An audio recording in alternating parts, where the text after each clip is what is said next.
Naging mainit at maingay ang pagsalubong ng Local Government Unit of Naguilian, La Union sa mga bisitang kalahok sa Rediscover Artistry, Nurture Identity, and Accelerate Growth o Raniag Region 1 Creative Tour na pinangunahan ng Department of Tourism o DOT at Department of Trade and Industry o DTI.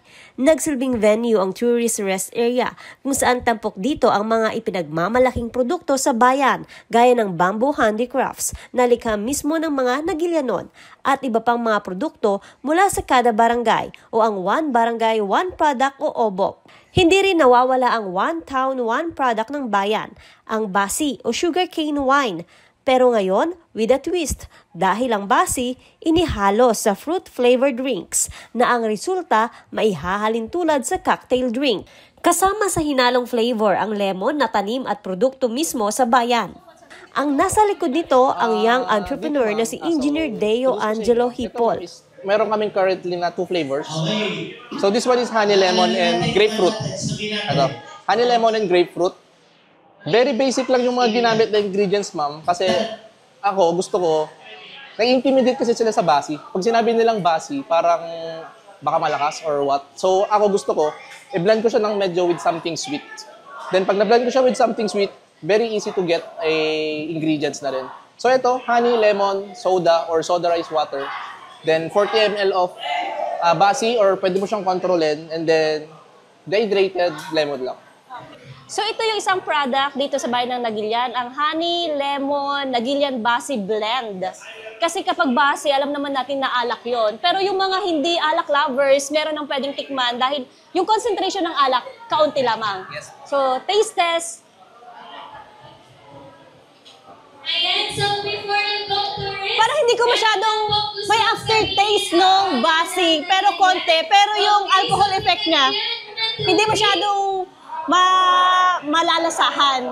Hindi naman gano'n, pero iinit yung panloob mo kasi parang uminom ng suka. So, medyo sa una matamis siya, then sa dulo, doon mo malalasahan si basi. Kalahok sa aktibidad ang ilang piling content creators at miyembro ng media. First time ko po matry yung basi infused drink. And masarap siya.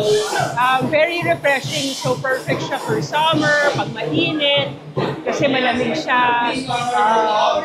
Yun. So, yun. Very refreshing siya. Bahagi ng progreso ng isang bayan ang pagpapalakas at pagpapatibay din ng turismo nito. Since ipinatayo po namin itong tourist rest area, kasi po andito po lahat yung mga buses and mga tricycles and sa mga dumadaan po na mga turista.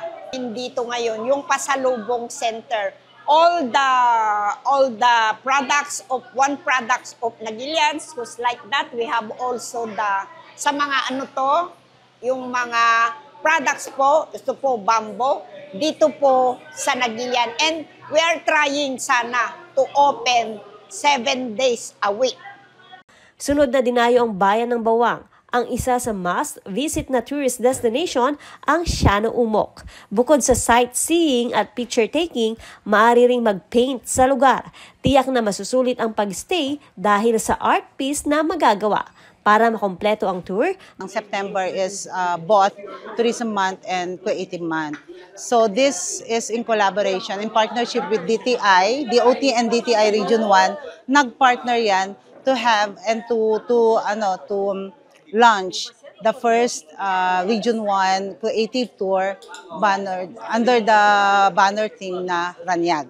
It's in Ilocano term which means radiance or and it's an acronym siya na R stands for Rediscover, A for Artistry, N for Nurture, I for Identity, A for Accelerate, and G for Growth. You know naman ang Region 1, we're so confident na andyan, madami tayong ma-feature as part of our creative industry.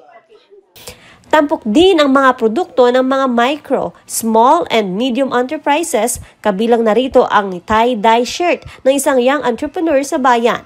maaring iuwing souvenir ang kanilang produkto. May first-hand experience rin sa tie-dyeing. The tourism industry incorporates with our MSMEs in showcasing their products. Yan.